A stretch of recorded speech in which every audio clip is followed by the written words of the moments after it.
പക്ഷെ ഇവിടെ ഒരു പ്രശ്നം, ഇപ്പൊ ഗാസയിലെ കുഞ്ഞുങ്ങളുടെ കരച്ചിൽ അത് ആഗോളതലത്തിൽ ഒരു ചർച്ചാ വിഷയമാണ്. ഗാസ 2005 മുതൽ ഹമാസ് ആണ് ഭരിച്ചുകൊണ്ടിരുന്നത്. മീൻസ് ഗാസക്കാർക്ക് തന്നെയാണ് കിട്ടിക്കൊണ്ടിരുന്നത്. അത് 2006 മുതൽ 2007 മുതൽ ഹമാസ് ആണ് ഭരിച്ചുകൊണ്ടിരുന്നത്. അന്ന് കുട്ടികൾ കരയുന്നുണ്ടായിരുന്നില്ല. അപ്പോൾ എന്തിനാ ഇപ്പൊ കരയാൻ തുടങ്ങിയത്? അതെന്താ നമ്മൾ പറയാത്ത? അതായത് എന്തിനാണ് ഒക്ടോബർ 7 യുദ്ധം എന്നും പറഞ്ഞ് അവർ ഇറങ്ങി തിരിച്ചത്? എന്തിനായിരുന്നു ആ പറയുന്ന അറ്റാക്കിലേക്ക് അവർ ഇറങ്ങി തിരിച്ചത്? എന്തായിരുന്നു അതിന്റെ കാരണം? അപ്പൊ നമ്മൾ അത് പറയണ്ടേ? ഒക്ടോബർ 7 എന്താ ട്രിഗർ?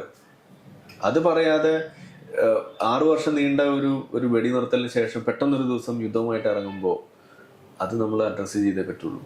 2005 മുതൽ നീണ്ടു നിന്ന് 2013 മുതൽ നീണ്ടു നിന്ന് ഒരു സമാധാനം അവിടെ ഉണ്ടായിരുന്നു. അപ്പൊ എന്താണ് അവിടെ സംഭവിക്കുന്നത്? അപ്പൊ അത് നമ്മൾ പറയണ്ടേ? അതിവിടെ കാണുന്നില്ല. അപ്പൊ കുട്ടികൾ വെറുതെ കരയുന്നതല്ല, കുട്ടികൾ കരയാനുള്ള കാരണമുണ്ട്. ഇനി ഈ നെസസറി സാക്രിഫൈസ്, കൂടുതൽ കുട്ടികൾ കൊല്ലപ്പെടണം, സ്ത്രീകളും കൊല്ലപ്പെടണം, ഇതാരാ പറഞ്ഞത്? എന്നാലാണ് ഇസ്രായേലിനെ നമുക്ക് കോർണർ ചെയ്യാൻ കഴിയുള്ളൂ ഇന്റർനാഷണൽ സമൂഹത്തിന് മുന്നിൽ. ഇതാരാ പറഞ്ഞത്? Yahya Sinwar.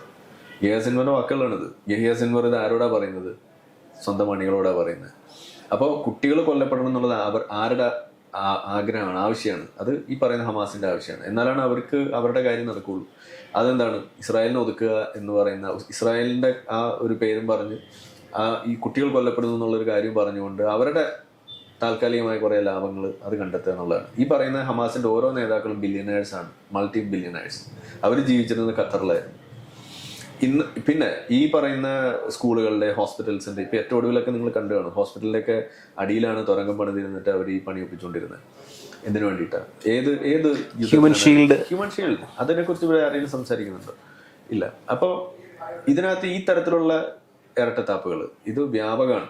അതുകൊണ്ടാണ് നമുക്ക് ഇനി ഒരു യുദ്ധം ഉണ്ടായി കഴിയുമ്പോൾ തിരിച്ചടികൾ ഉണ്ടാകുന്ന സമയത്ത് സ്വാഭാവികമായിട്ടും അവിടെ ഒരു ട്രാജഡി ഉണ്ടാവും. അത് കുട്ടികൾ കൊല്ലപ്പെടുന്ന ട്രാജഡി തന്നെയാണ്. അത് പരമാവധി ഒഴിവാക്കാനുള്ള എല്ലാ സംവിധാനവും അവർ തന്നെ ചെയ്യുന്നുണ്ട്.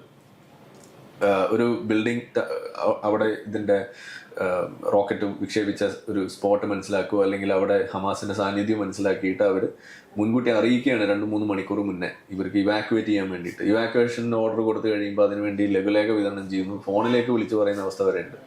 ഏത് യുദ്ധത്തിലാണ് ഇത് നടക്കുക?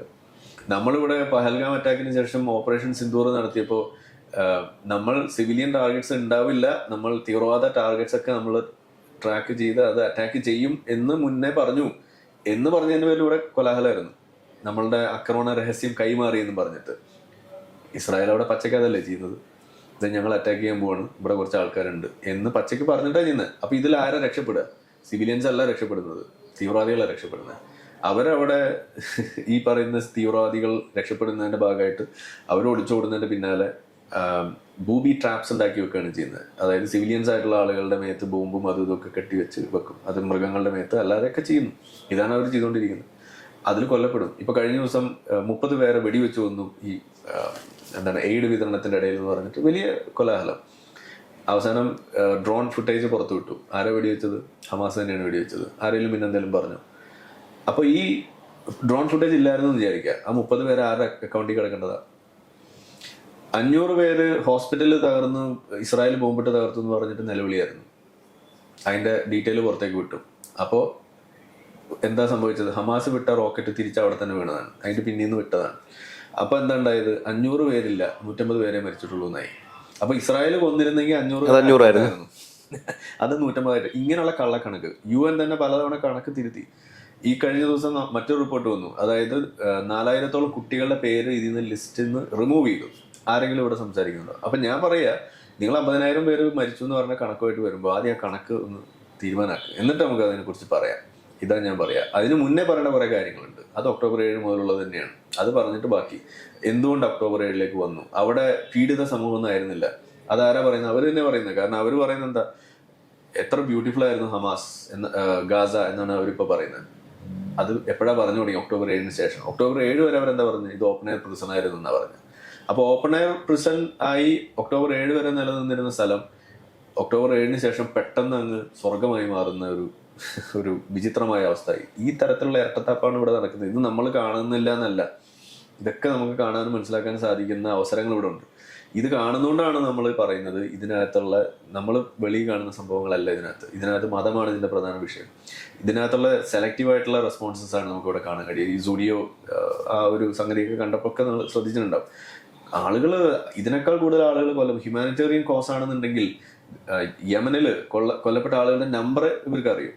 മില്യൺസ് ആണ് അവിടെ ഇപ്പോഴും മരിച്ചുകൊണ്ടിരിക്കുന്നത്, ഇപ്പോഴും പട്ടിണി നടന്നുകൊണ്ടിരിക്കുന്നത്. ആരാ അതിനെക്കുറിച്ച് സംസാരിക്കുന്നത്? അഫ്ഗാനിൽ നിന്ന് അഭയാർത്ഥികളായിട്ട് വന്ന് പാകിസ്ഥാനിലുള്ള ആളുകൾ അവിടെ കെട്ടും പാട്ടയെടുത്ത് ഓടേണ്ടി വരികയാണ് പാകിസ്ഥാന്റെ ആജ്ഞ വെച്ചിട്ട്. അസർബൈജാനിൽ അവിടെ അർമേനിയൻ ക്രിസ്ത്യാനികൾക്ക് എതിരെ നടത്തുന്ന വംശീയ ഉന്മൂലനം ആരെങ്കിലും ചർച്ചയാക്കിയിട്ടുണ്ടോ? സുഡാനിൽ നടന്നുകൊണ്ടിരിക്കുന്നത് ആരെങ്കിലും കേൾക്കുന്നുണ്ടോ? നൈജീരിയയിൽ ക്രിസ്ത്യാനികൾ ഓടിച്ചിട്ട് കൊന്നുകൊണ്ടിരിക്കുകയാണ് ബോക്കോ ഹറാം, ആരെങ്കിലും പറയുന്നുണ്ടോ?